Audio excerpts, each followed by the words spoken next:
안녕하세요. 인생 매뉴얼입니다. 오늘 특별하게 오프라인 공간에서 인터뷰를 한번 진행해 보려고 하는데요. 마케터분 모시고 인터뷰 한번 진행해 보도록 하겠습니다. 간단하게 자기소개 좀 부탁드립니다.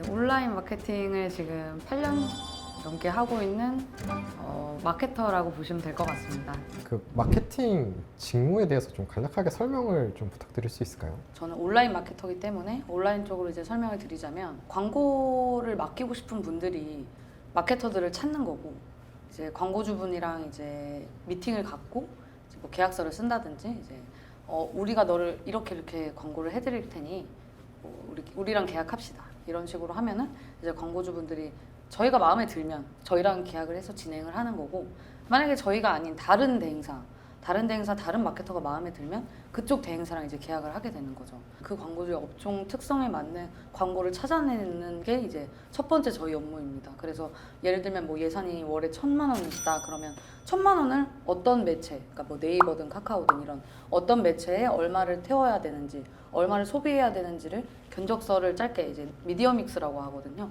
왜냐면 이게 저희 돈이 아니잖아요. 1,000만 원을 너희네 광고를 이렇게 태울 것이다. 계획안을 살짝 보여드리는 거죠.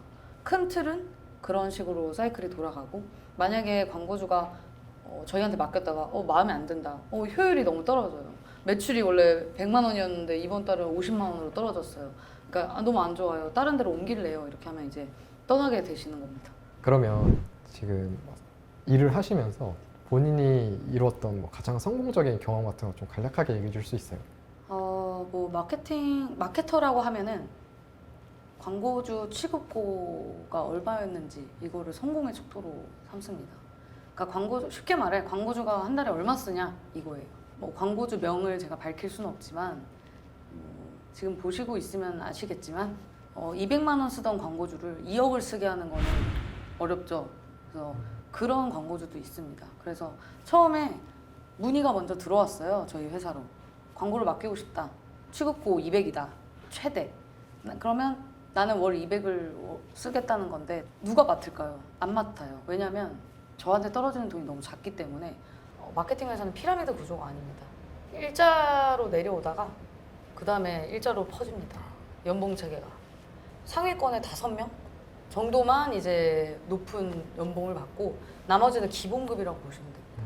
근데 이제 저는 일단 검색해보고 상품성에 대해 따져보고 그 다음에 이제 제가 백콜을 했어요. 제가 맡을 테니까 따라와 달라.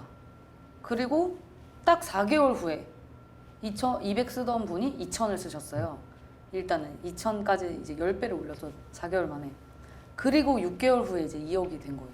마케팅 분야에 신입사원으로 입사하고 싶은 친구들이 미리 어떤 걸 좀 준비를 해두면 좋을지 그런 걸 좀 얘기해 주실 수 있을까요? 사실 자격증 이런 거 다 필요 없다라고 생각을 하고 있습니다. 엑셀은 사실 기본이라고 생각하시면 되고 근데 사실 뭐 어려운 엑셀까지는 안 하고 브이룩업 정도까지만 밖에 안 씁니다. 그래서 엑셀은 사실 뭐 커말 2급이나 뭐 이런 걸 안 따도 전혀 무리 없이 사용하실 수 있고 뭐 광고 뭐 능력 시험 1급이 있기는 한데 사실 그것도 솔직히 말씀드리면 쓸모가 없습니다.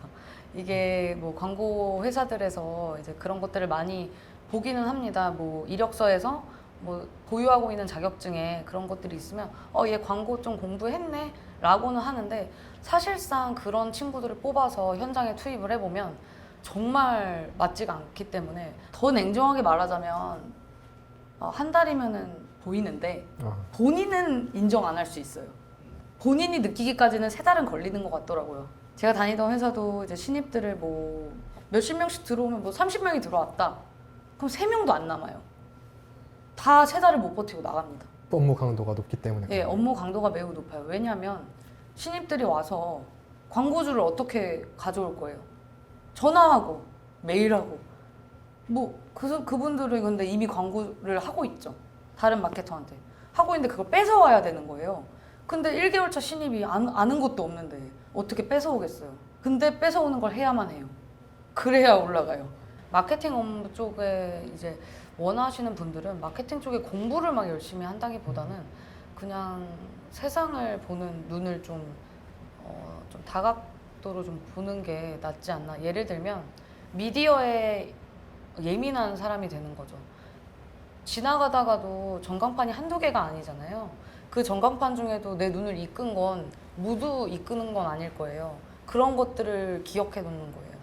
그래서 제일 좋은 건 지금 업무 중인 분들도 많이 하시는 건데 뭐 자기들이 직접 뭐 PPT나 엑셀이나 파일 정리를 해서 스크랩을 진행을 하는 거예요.